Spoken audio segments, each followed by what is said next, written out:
So let's talk about how you actually get into real estate with no money. There are obviously many ways of doing it. For this video, I'm going to hone in on one, and what better way than actually the very first property that I did, which is that property right there. Many years ago, this was the very first property that ended up leading to my hundreds of homes that I now own nationally around the country.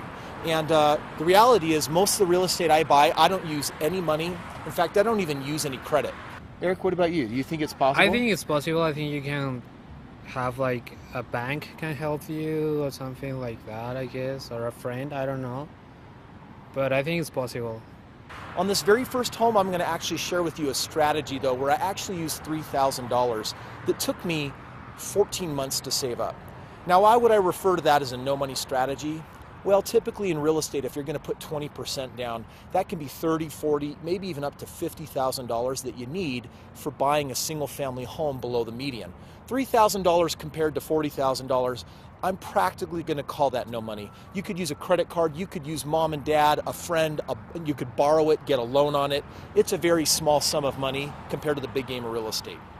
Well, I'll tell you what, my very first mentor told me that there are some things that I needed for me to make this strategy work. He said I needed a 2-year work history, a basic credit score, and that I'd need enough time on the job. So what I ended up doing was waiting 14 months, saving up $5,000 in the bank, $3,000 of which for a down payment. And I have to tell you, that was me eking by because I was making less than $25,000 a year.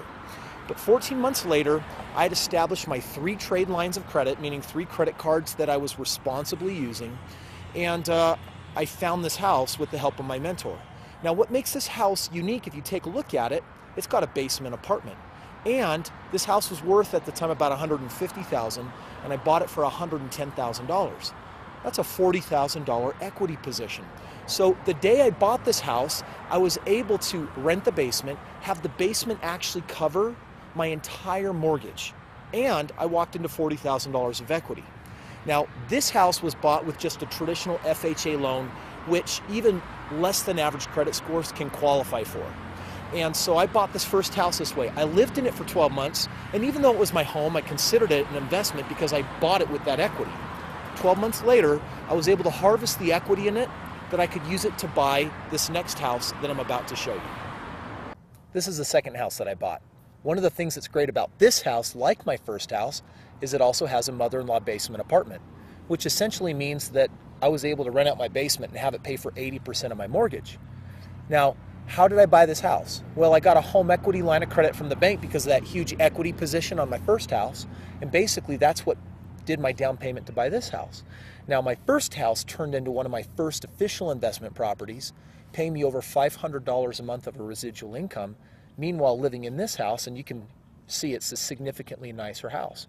Well, the equity in both of these properties were leveraged to buy my third house, my fourth house, and now let me introduce a second strategy today for how to buy real estate with no money. I used the equity in these homes to buy these 4 houses, but I had developed a new type of asset. It was a relationship asset. It was a capital asset where I was able to go to my relationships and say, hey, look at what I have done here in real estate, and they've chosen to partner with me. My first partner was my father-in-law.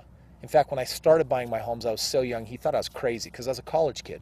4 homes later, though, he looked deeper into it, and he said, you know what, Chris, you're outperforming my 401k. What if I use some of my money and we partner up? You use your money, you use your credit, and I just keep doing the deals? Hey, that's a win-win. Well, I got up to about 10 properties. I was a senior in college, and I started thinking to myself, you know what I really need? I need more father-in-laws. I went and found more father-in-laws, so to speak. I went and found a doctor in the community that had been tracking my results, an executive for a company, a couple other individuals, and had a chance to take them out to lunch, show them my track record, and you know what? They all said, sure, we'll put up the money, we'll partner with you because you got a track record. Ultimately, that's what led to hundreds of homes. So those are my 2 favorite strategies for doing real estate with no money. This is the 3rd house that I've ever lived in. Those first 2 houses built that entire portfolio and made this possible. 8 years ago, my wife and I custom built this 10,000 square foot house, and our real estate has taken care of us to this day, basically getting into real estate with practically no money. And it all came down to having a game plan. Now, this is just one way that I know of to do this, and some of you watching this, I hope you steal it. I hope you copy it. I hope you use it. But there are many other ways of doing that. The whole point is, yes, you can do it, and have a very concrete game plan, and then act out that game plan. Stick to that game plan, because in the world of real estate, this isn't something that happens overnight. This is something that you chip away at. It's something that you work at for years to ultimately get